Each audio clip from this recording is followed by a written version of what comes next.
এদিকে এসআইআর এর ঘোষণা হতেই এক এক জায়গায় এক এক রকমের অভিযোগ সামনে আসছে। 2002 সালে ভোট দিয়েছেন, অথচ কমিশনের আপলোড করা লিস্টে নামই নেই। আবার এমনও দেখা গেছে যে একটা বুথে 2002 সালের ভোটার লিস্টে কোনো ভোটার নেই। কি আজব কাণ্ড! একের পর এক অভিযোগ আসছে, দেখুন। স্পেশাল ইন্টেন্সিভ রিভিশন চালু হয়েছে পশ্চিমবঙ্গে। তার আগে এসআইআর হয়েছিল 2002 সালে। 2002 সালের লিস্টে নাম থাকলে আর কোনো নথি দেখাতে হবে না, কিন্তু 2002 এর এই ভোটার লিস্ট নিয়ে ভুরি ভুরি অভিযোগ। যেমন উত্তর 24 পরগনার বসিরহাটে স্থানীয়দের দাবি, 2002 সালে এখানকার একটি বুথে ভোটার তালিকায় ছিল 896 জনের নাম। এবার লিস্টে সেখান থেকে 48 জনের নাম বাদ গিয়েছে। এতেই তৈরি হয়েছে আতঙ্ক। আমরা 2000 সাল থেকে ভোট দিচ্ছি। হ্যাঁ, তখন নাম ছিল, এখন নতুন লিস্ট বার হয়েছে, এখন বলছে যে তোমাদের নাম কাটা পড়েছে। আমাদের ছেলেপিলি কোথায় কি করবে, কিভাবে ভোট দেবে? ওরা ভোটটা তো হতেই পারবে না। আমি চাইছি যে আমি যেন যেভাবে ভোট দিই, আগেও দিয়েছি, এখনো যেন সেইভাবে দিতে পারি। উত্তর 24 পরগনার আগরপাড়া এখানকার ইলিয়াস রোডের বাসিন্দা স্বপন কুমার দে। তার দাবি, 1990 সাল থেকে ভোট দিচ্ছেন, কিন্তু 2002 সালের ভোটার তালিকায় তার নাম নেই। পরিবারের 3 সদস্যের নামও বাদ গিয়েছে। এরপরেই তিনি স্থানীয় কাউন্সিলরের দ্বারস্থ হন। আমি এসআই নিয়ে একটু আতঙ্কের মধ্যে আছি। 2002 সালে ভোটার লিস্টে আমার পুরো ফ্যামিলির নাম বাদ। আমি 90 সালে প্রথম ভোট দিয়েছি, লাগাতার ভোট দিয়েছি। কোনো বছর এমন হয়নি যে ভোটার লিস্টে নাম নেই, আর আমার সমস্ত ডকুমেন্টস আছে। হ্যাঁ, আতঙ্কিত স্বাভাবিক। মেদিনীপুর শহরের হঠাৎ পল্লী 2002 সালের পর গড়ে ওঠে ওই এলাকা। স্থানীয়দের দাবি, এলাকার বেশিরভাগ বাসিন্দাই বাংলাদেশি। পরে ভোটার তালিকায় নামও ওঠে প্রায় 200 জন ভোটার, কিন্তু 2002 সালের তালিকায় নাম নেই। এই নিয়েই তারা উদ্বেগে। আগে বাংলাদেশে ছিল। কোন জায়গা দিয়ে আপনারা ঢুকেছেন? হিলি ভোটার। ভোটার কার্ড কত সালে হয়েছে? 2012-তে। এবারে এসআইআর হচ্ছে, কি করবেন? কি করবো, আমাদের যা বলার তা বলবো। আমরা বাংলাদেশ থেকে অত্যাচার আইসি। এখন যদি ভারত সরকার আমাদেরকে রাখতে দেয় বা ভোটার করবে। ভোটার লিস্টে তো নাম নেই। সে লিস্টের নাম যারা ওই বীরভূম, বর্ধমান, ওখান ছিল, তারা সেখান থেকে আনবে। যারা বাংলাদেশের তাদের থাকবে না। আমরা গেছি, তাদের কাছে গেছি, যে ডকুমেন্টস গুলো লাগবে সেগুলো দেওয়ার জন্য বলেছি, আর তাদেরকে ওই অ্যানিমেশন ফর্মটা ফিল আপ করতে বলেছি। তারপরে দেখা যাক কি হয়। না, আমাদের তো কিছু করার থাকবে না, আমরা সেভাবে কিছু তো করতে পারবো না। নদিয়ার কল্যাণীর চর যাত্রা সিদ্ধি এখানকার 1157 জন ভোটারের নাম 2002 সালের ভোটার লিস্টে নেই। স্থানীয়দের দাবি, 1980 সাল পর্যন্ত গঙ্গা পেরিয়ে হুগলির বলাগড় বিধানসভায় ভোট দিতেন। অন্য জেলা থেকে নদী পেরিয়ে ভোট দেওয়ায় শুরু হয় আইনি টানাপোড়েন। 1980 সালে তাদের ভোটার তালিকা থেকে নাম বাদ যায়। জল গড়ায় কলকাতা হাইকোর্টে। শেষমেশ নির্বাচন কমিশনের উদ্যোগে 2009 সালে তাদের নাম ভোটার লিস্টে ওঠে। বিধানসভা কেন্দ্র কল্যাণী, কিন্তু টানাপোড়েনের জেরে 2002 সালের ভোটার লিস্টে নাম না থাকায় তৈরি হয়েছে আতঙ্ক। আমাদের গ্রামে 1200 ভোটার আছি আমরা, কারোরই 2002 সালে নাম নেই। কেননা আমাদের 2009 সালে ফার্স্ট আমাদের ভোটার লিস্টে নাম উঠেছিল।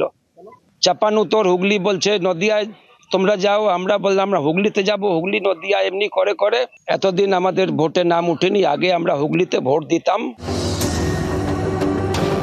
এসআইআর চালু হয় নিউ টাউন সহ বিভিন্ন জায়গা থেকে পরিচারিকারা কাজ ছাড়ছেন। অভিযোগ তুলেছেন দিলীপ ঘোষ, শুভেন্দু অধিকারী। আমাদের কাছে খবর আছে বহু জায়গায় অবৈধ যে বস্তিগুলো গড়ে উঠেছে বাংলাদেশিদের দ্বারা, সেখান থেকে পলায়ন আগের থেকে শুরু হয়েছে। কাজের লোক চলে যাচ্ছে, রাজমিস্ত্রির কাজ করতে চলে যাচ্ছে, লেবারের কাজ করতে চলে যাচ্ছে। টিএমসি বলে রেখেছিল এসআইআর করতে দেবো না, কিন্তু ওরা বুঝে গেছে এসআইআর শুরু হয়ে গেছে আর ধরা পড়ে যাবে, আর সেই জন্য পালাচ্ছে, এবং পালাতেই হবে। নিজে চলে গেলে ভালো, নাহলে জেলের ভাত খেতে হবে। বর্ডার এলাকার গ্রাম ফাঁকা হয়ে গেছে, নিউ টাউনে কাজের লোকরা নাই, হাওয়া হয়ে গেছে। হিন্দুদের কিচ্ছু চিন্তা করতে হবে, সিএএ তে অ্যাপ্লাই করুন, বাকিটা আমরা বুঝে নেব। পরিচারিকা সংগঠনের দাবি, যারা বাড়িতে কাজ করছেন তাদের ভয় দেখানো হচ্ছে। গৃহসহায়িকারা যেহেতু বস্তি অঞ্চলে তারা বাস করে, তাদের শিক্ষাগত যোগ্যতা সেরম নয়, তাদের মধ্যে এই বিভ্রান্তিটা ছড়ানো সহজ বলে এরা মিথ্যাচার চালিয়ে যাচ্ছে। সব গৃহসহায়িকারা সুরক্ষিত আছে, যে যেখানে এতদিন বাস করতেন তারা সেখানেই আছেন। নিউজ 18 বাংলা। এদিকে এসআইআর নিয়ে হুঁশিয়ারি শুভেন্দু অধিকারী। তিনি বলছেন 50% এসআইআর হলেই তৃণমূলের হার। এমনকি কমিশনের কার্বলিক অ্যাসিডে সাপ বেরোচ্ছে বলে কটাক্ষ করতেও ছাড়েননি রাজ্যের বিরোধী দলনেতা। শুনুন। 50% এসআইআর সাকসেস হলেই তৃণমূল হেরে যাবে। 100% তো এখানে সাকসেস হবে না। বিহারে হয়েছিল, তার কারণ রাজ্য সরকার সাহায্য করেছে। এখানে রাজ্য সরকার বিরোধ করছে, এনআরসি বলছে। রাজ্য সরকার জানে বাংলাদেশি মুসলিমদের নাম বাদ চলে গেলে, মৃত ভোট চলে গেলে ছাপ্পা মারবে। আতঙ্ক না হলে 12টা স্টেটে হচ্ছে, শুধু বিজেপি রুল নয়, নন বিজেপি স্টেটও হচ্ছে। কোথাও হইচই নেই, কোথাও মিছিল নেই, মিটিং নেই, গেল রব নেই। একমাত্র এখানে মানে বুঝতে পারছেন, ইলেকশন কমিশন ঘরতে কার্বলিক অ্যাসিড দিয়ে দিয়েছে, সাপগুলো এখন বেরোচ্ছে। বাংলা থেকে মুছে যাবে বিজেপি, শুভেন্দু অধিকারীর হুঁশিয়ারিতে পাল্টা নিশানা কুণাল ঘোষের। দলের কর্মীদের মানসিকতা তলানিতে মনোবল ভেঙে গেছে, তাদের চাঙ্গা রাখতে বলছেন। বীভৎসভাবে হাঁটতে চলেছে বিজেপি। বিরোধী দলনেতা হতে গেলে যে 30 জন বিধায়ক দরকার, সেই 30-এ এবার বিজেপি পৌঁছবে না। বাংলার প্রতি লাগাতার বঞ্চনা, প্রতিশোধ সমস্ত করতে করতে মানুষের অস্তিত্বে টান মারা বিজেপি বাংলা থেকে মুছে যাবে। শুভেন্দু বলছেন গর্তে অ্যাসিড দিলে সাপ বেরোবে। সেই জন্যই মনে হয় আজকে মিঠুন দাকে দেখলাম অনেকদিন বাদে 2-4টে কথাবার্তা বলছে, যে নিজেই বলে আমি গোখরো, আমি কোবরা। এদিকে এই বিধানসভা ভোটে নন্দীগ্রাম আসনটা যে খুব সেন্সিটিভ, খুব গুরুত্বপূর্ণ, কে না জানে বলুন তো। শুভেন্দু অধিকারী তিনি এই নন্দীগ্রামে জয় নিয়ে কনফিডেন্ট। আবার অন্যদিকে কুণাল ঘোষ তিনি বলছেন নন্দীগ্রামে তৃণমূল প্রার্থী বিধায়ক হবে। আতঙ্কে রয়েছেন শুভেন্দু অধিকারী, বলেছেন কুণাল ঘোষ। পরপর দুজনের বক্তব্য শুনুন। কোন হিন্দু ভোট দেবে না তৃণমূল। 8200 লিড ছিল। এসআইআর কমপ্লিট হওয়ার পরে এই সিটে বিজেপি যাকে দাঁড় করাবে, যে কোনো হিন্দু লোককে দাঁড় করাবে বিজেপি 20,000 ভোটে। ঘৃণা করে লোক এখানে। শুধু নন্দীগ্রাম থেকে ফোন গেছে অভিষেকের অফিসে যে সেবাশ্রয়ের প্রজেক্টটা নিয়ে আমাদের এখানে একটু আসুন। শুভেন্দুবাবু এবং ওখানকার বিজেপি এতটাই আতঙ্কে আছেন যে তড়িঘড়ি আজকে একটা টেবিল পেতে নানা ধরনের শিশি বোতল নিয়ে বসতে হয়েছে। নন্দীগ্রাম থেকে এবার তৃণমূলের যিনি প্রার্থী দাঁড়াবেন তিনি আইনসম্মতভাবে লোডশেডিং না করে নির্বাচন কমিশনকে কাজে না লাগিয়ে তিনি বিধায়ক হবেন।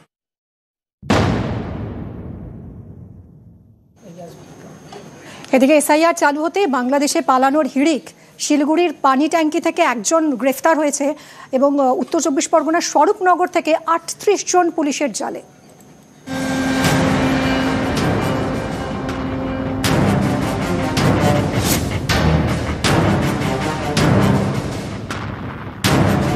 এসআইআর ভোটার তালিকায় বিশেষ নিবিড় সংশোধন 28 অক্টোবর থেকে চালু হয়েছে পশ্চিমবঙ্গে। এরপর থেকেই বাংলাদেশে পালানোর হিড়িক। তার জেরেই সীমান্ত থেকে একের পর এক গ্রেপ্তার। শিলিগুড়ির খড়িবাড়িতে পানি ট্যাঙ্কি, ভারত নেপাল সীমান্ত। রবিবার এখান থেকেই গ্রেপ্তার হিমেল চন্দ্র রায়। তার কাছ থেকে উদ্ধার হয়েছে বাংলাদেশের নাগরিক পরিচয়পত্র, মিলেছে ভারতের আধার কার্ডও। হিমেলকে জেরা করে পুলিশ জানতে পেরেছে তিনি বাংলাদেশের দিনাজপুরের বাসিন্দা। এবছরের ফেব্রুয়ারিতে ভারতে অনুপ্রবেশ করেন, তারপর ভুয়ো নথিতে আধার কার্ড তৈরি করে ফেলেন। এরপর বাংলাদেশে চলে যান, অগস্ট মাসে ফের ভারতে আসেন, তারপর বাগডোগরা এলাকায় থাকছিলেন। এরই মধ্যে পশ্চিমবঙ্গে চালু হয়েছে এসআইআর। শেষবার এসআইআর হয়েছিল 2002 সালে। নিয়ম অনুযায়ী 2002 সালের ভোটার লিস্টে নাম থাকলে কোনো নথি দিতে হবে না। সেই সময় ভোট দেওয়ার বয়স না হলে মা বাবার নাম 2002 সালের ভোটার লিস্টে থাকলেই হবে। এর কোনোটাই নেই হিমেলের, তাই বাংলাদেশে পালাতে চেয়েছিলেন, তার আগেই গ্রেপ্তার।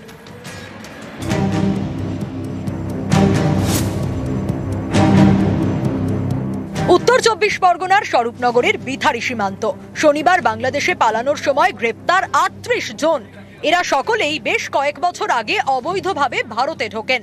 পশ্চিমবঙ্গে এসআইআর চালু হতেই মনে ভয় ঢোকে, বাংলাদেশে পালানোর চেষ্টা করেন। তখনই বিথারি সীমান্তে 38 জনকে ধরে বিএসএফ, তুলে দেয় পুলিশের হাতে। শিলিগুড়ি থেকে বিশ্বজিৎ মিশ্র এবং উত্তর 24 পরগনা থেকে অনুপম সাহা, নিউজ 18 বাংলা।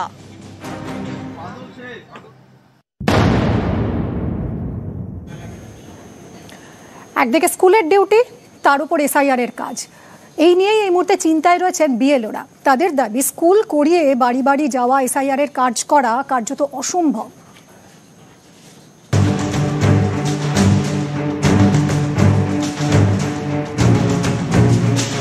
পশ্চিমবঙ্গে চালু হয়েছে এসআইআর। শনিবার থেকে শুরু হয়েছে বিএলওদের ট্রেনিং, চলবে সোমবার পর্যন্ত। মঙ্গলবার থেকে বাড়ি বাড়ি যাবেন। বিএলওদের দাবি, ট্রেনিং এর সময় নির্বাচন কমিশন জানিয়েছে স্কুলের ডিউটির পর এসআইআর এর কাজ করতে হবে। এতে আপত্তি তুলেছেন বিএলওদের অনেকেই। যেমন বাঁকুড়ায় রবিবার এখানে ছিল বিএলওদের ট্রেনিং। তাদের দাবি, স্কুল করে এসআইআর এর কাজে বাড়ি বাড়ি যাওয়া অসম্ভব। চাপ তো বটেই, কারণ স্কুল সামলানোর পর আবার যদি বাড়ি যেতে এরকম হয় তাহলে তো চাপ আছেই। স্কুল ডিউটি করে যাওয়া সম্ভব নয়। জলপাইগুড়িতে এদিন বিএলওদের প্রশিক্ষণ দেওয়া হয়। এখানেও চিন্তায় বিএলওরা। স্কুলের কাজ সামলে এসআইআর এর কাজ কিভাবে সম্ভব, প্রশ্ন তুলেছেন অনেকেই। একটা প্রধান শিক্ষকের তো স্কুলে অনেক কাজ থাকে, আমাদের স্কুল করে আবার এই কাজও করা সম্ভব নয়, এই কাজ করে আবার স্কুল করাও সম্ভব নয়। আমরা এখন মাঝখানে এমন চাপে পড়ে গেলাম, আমরা খুব টেনশনে আছি এই নিয়ে। পশ্চিম মেদিনীপুরের চন্দ্রকোনার 2 নম্বর নীলগঞ্জ প্রাথমিক বিদ্যালয়। এই স্কুলে 2 জন শিক্ষক, 1 জন পার্শ্ব শিক্ষক। 2 জন শিক্ষকই বিএলও, তাই স্কুল চালানো নিয়ে তারা চিন্তায়। আমাদের স্কুলে ছাত্রছাত্রীর সংখ্যা রয়েছে 4700। আমরা এখানে 2 জন স্থায়ী শিক্ষক এবং 1 জন পার্শ্ব শিক্ষক রয়েছে। 2 জন স্থায়ী শিক্ষক 2 জনই বিএলওর কাজে নিযুক্ত হয়েছি। যা অর্ডার পাচ্ছি সেখানে 4 নভেম্বর থেকে 4 ডিসেম্বর পর্যন্ত বাড়ি বাড়ি আমাদেরকে এনুমারেশন ফর্ম বিলি করতে হবে, আবার কালেক্ট করতে হবে।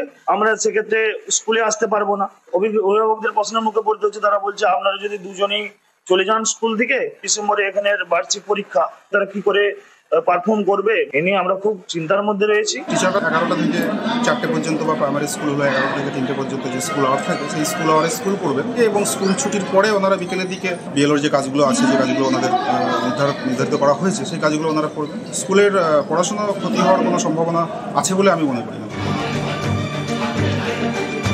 নিউজ 18 বাংলা।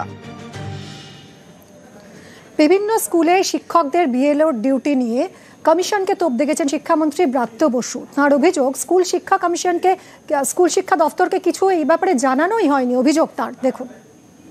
কোনো একটা লিখিত কমিউনিকেশন নির্বাচন কমিশন স্কুল শিক্ষা দপ্তরকে করেন। একটা কোনো কমিউনিকেশন নেই। কোন টিচারকে নিচ্ছে স্কুল শিক্ষা দপ্তর জানে না। তা টিচাররা যে কথাটা বলছেন, কথাটা তো ঠিকই বলেছে। একটা সরকারি সংস্থাকে চিঠি দেবে, কমিউনিকেশন করবে, স্বাভাবিক কথা। এতে অসুবিধা কোথায় আছে আমি বুঝলাম না।